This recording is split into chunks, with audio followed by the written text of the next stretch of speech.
Մուրացանի առաքյալը վեպը գնահատում եմ 10-ից 2։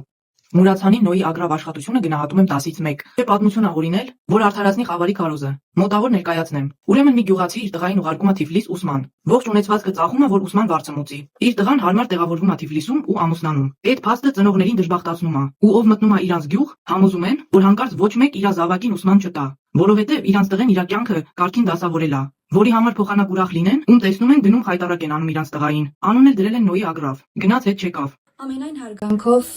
երիտասարդ ստեղծագործող տաղանդավոր աղջկա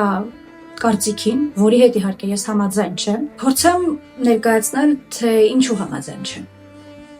կամ ինչ որ չափով համաձայն չեմ։ Ողջույն, ես Քրիստինեն եմ։ YouTube-յանի մալիքում մենք փոխկապակցում ենք կյանքը եւ գրականությունը։ Այսօր անդրադառնում եմ Մուրացանի առաքյալը եւ Նոյի ագրավը ստեղծագործություններին։ Ուրեմն Նոյի ագրավը պատմվածքը տպագրվել է 1899 թվականին Լումա ամսագրում, որը լույս է տեսնում Թիֆլիսում, իսկ առաքյալը լույս է տեսել 1902 թվականին կրկին Լումա ամսագրում։ Աղջիկը տալիս է ցածր գնահատական 1-ից 10 սամկակով էր, չէ՞։ Ես բարձր գնահատական եմ տալիս առավելապես Մուրացանի ստեղծագործությունների։ Մուրացանը ռեալիստական պատկերներով ներկայացնում է 3 տարբեր իրականություն։ Դա հայ երիտասարդն է, ուսյալ, որը ունի գաղափարներ ծանոթանալու եւ փոխելու Հայաստանի գյուղերում տիրող խավարամտությունը, գիտությունը եւ առհասարակ անմխիթար վիճակը։ Երկրորդը Թիֆլիսն է, իր բարեկեցիկ կյանքով հայեր, որոնք ապրում են բավականին լավ, բարեկեցիկ, ցոփ ու շվայտ կյանքով եւ հայ գյուղերն են, որոնք շատ անմխիթար ու ծանր վիճակում են, որտեղ խավարամտությունն է, տգիտությունն է եւ ամենևին նա չի մեղադրում այդ ուսյալ երիտասարդներին, չի մեղադրում գյուղացուն, չի մեղադրում անմիջական մեղադրանքներ, նա չի տալիս։ Ուղղակի ներկայացնում է այն, ինչ կա, ռեալիստական պատկերներով։ Շեշտեցի 3 տարբեր իրականություն։ Եվ նույնիկը Պետրոս Կամսարյանը, առաքյալ ստեղծագործության հերոսի դեպ 2 ստեղծագործությունների հերոսների անունն է Պետրոսը, ով ոգեշնչվելով Աբովյանի Վերքայաստանի ստեղծագործություն որոշում է ուսումն ավարտելուց հետո գալ Հայաստանի գյուղերում իրականացնել մի վեհ գաղափար, այսինքն փոխել տիրող իրավիճակը, ինչ որ չափով լուսավորել, տգիտությունից հանել հայ գյուղացուն։ Երկրորդ ստեղծագործության մեջ Նոյի ագրավը գյուղացին ինչից է բողոքում, որ նա ամեն ինչ արել է ջանք ու եռանդ չի խնայել, որպեսզի որդուն ուսման տա Թիֆլիսում, որը կլիներ, այսպես ասած, Նոյի աղավնի, Ձիթենյաց ճյուղով կվերադառնար եւ կփորձեր ինչ-որ մի բան փոխել իրենց գյուղում, բայց նա դառնում է Նոյի ագրավ եւ այդպես էլ չի ցանկանում վերադառնալ, անգամ շատ ազատ է տեսակցության գալիս ծնողներին։ Դե հիմա մենք ինչ անենք, մեղադրենք գյուղացուն կամ հերոսը մեղադրում է Նոյի ագրավ ստեղծագործության մեջ քահանային, որ նա տգետ է։ Գիտեք, գյուղացին անգամ իր կենցաղավարության մեջ գուցեև չի նկատում այդ ամեն ինչին կարևորություն չի տա, գուցեև կարևորություն է տալիս իրեն ուղղակի պետք է օգնել, կամ գուցեև չու ցանկություն լուսավորվելու տարբեր կարծիքներ կարող ենք կազմել, բայց այն ինչ օրինակ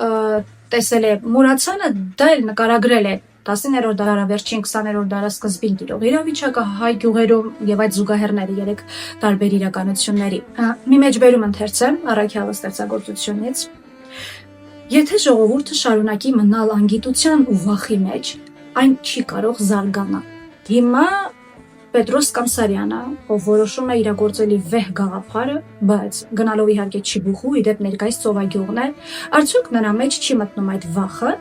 որ նա չի կարողանան արդեն սկսում է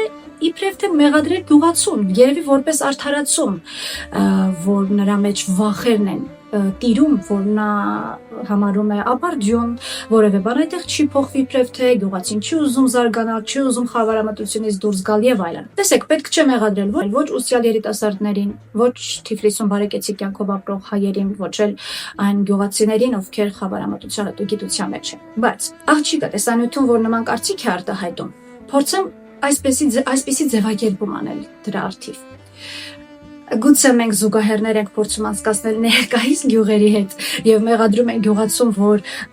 հենց ինքը չէր ուզում կրթվել։ Հիմա ո՞ր մի գյուղացին ցանկանա կրթվի եւ չկարողանա ամենախուլ գյուղում էլ մեկ գծիկ Wi-Fi-ով մարդը կարող է համալսարան ավարտել։ Ինչի մասին է խոսքը։ Տեսեք, մենք եկեք այնպեսի նոստալգիա ապրենք, որի ժամանակաշրջանում չենք եղել ծնված ու չենք ապրել։ Դա տեղափոխվելով 19-րդ դարի կեսն է, վերջն է կամ 20-րդ դարասկիզբը։ Եվ փորձելով այդ տեսանկյունից այդ ամեն ինչը դիտարկել, ինչպիսի իրավիճակ էր տիրում հայ ժողովրդի կյանքում, հայ գյուղերում, դա մտահոգել է գրողներին եւ նրանք անդրադարձել են թե գյուղացու այդ միամտությունն են ներկայացնում, թե երիտասարդների մտահոգությունը, թե գուցե եւ անտարբեր բարեկեցիկ կյանքով ապրող հայերի մտածելակերպը։ Ես սիրում եմ այն ստեղծագործությունները, որտեղ հայ գյուղն է, հայ գյուղացին է, չգիտեմ ինչով է պայմանավորված, գուցե ես էլ եմ ծնվել եւ ապրել գյուղում, դրա համար այն ինձ հոգի հարազատ է։ Ուղղակի այդ խնդիրներին ծանոթանալը եւ այդ տեսանկյունից նայելը ավելի կօգնի մեզ ըմբռնել ստեղծագործողների կոնկրետ այս դեպքում Մուրացյանի բուն ասելիք այս երկու ստեղծագործություններում, այլ ոչ միանգամից անդրադառնալ սյուժեն։ Ընդհանրապես, եթե որևէ գիրք ընթերցում ենք, միանգամից սյուժեին ենք անդրադառնում, այդ կերպ մի կրկնեք իմ սխալը, այդ կերպ մենք չենք կարող ճիշտ ըմբռնել ասելիքը, որովհետև ըստ սյուժեի, հա,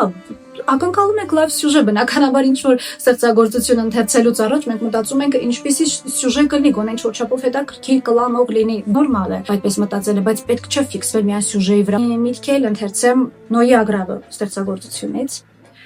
Աշխարհում համբերում են առհասարակ կամքի ուժ,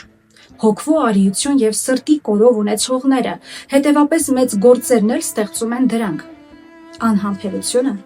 ընդհակառակը նշան է թուլության եւ անզորության։ Ուստի երբեք չէ տեսնված, որ անհամբերին մեկը կարողանար մարդկության համար ստեղծել մի մեծ բարիք։ Այս է պատճառը, որ համբերությունը համարվում է առաքինություն եւ բարոյախոսներից մինը մինչեւ անգամ ավելի մեծ փառք է համարում մարդու համար մեծամեծ նեղությանց համբերելը, քան մեծ գործեր կատարելը։ Արդյոք երիտասարդը, որը կցվել էր վեհ գաղափարի փոխել գյուղերում տիրող այդ խավարամտությունը, համբերեց, արդյոք դիմացավ։ Տեսեք, Պետրոս Կամսարյանին էլ չենք կարող մեղադրել, որովհետև բարեկեցիկ կյանքից Մոսկվայից, Թիֆլիսից գալ Չիբուխլու եւ ծանոթանալ այդ ծանր իրավիճակին, որտեղ գուցե ինչ-որ չափով կարող են անտարբեր լինել կրթության հանդեպ, նա երևի թե չհամբերեց, ու համբերությունը իրոք լավ հատկանիշ է։ Ես ասում եմ որպես բավականին անհամբեր անձնավորություն։ Ինչ խոսք, ինձ դուր է եկել այս ստեղծագործությունները։ Իրոք, ես տեղափոխվել եմ այդ ժամանակ, իդեպ դա իմ ամենասիրելի ժամանակաշրջանը, ես ամեն ինչ կտեմ միայն թե ծնվեի հենց այդ ժամանակաշրջանում, եւ իրոք Մուրացյանը կարողացել է ճիշտ պատկերել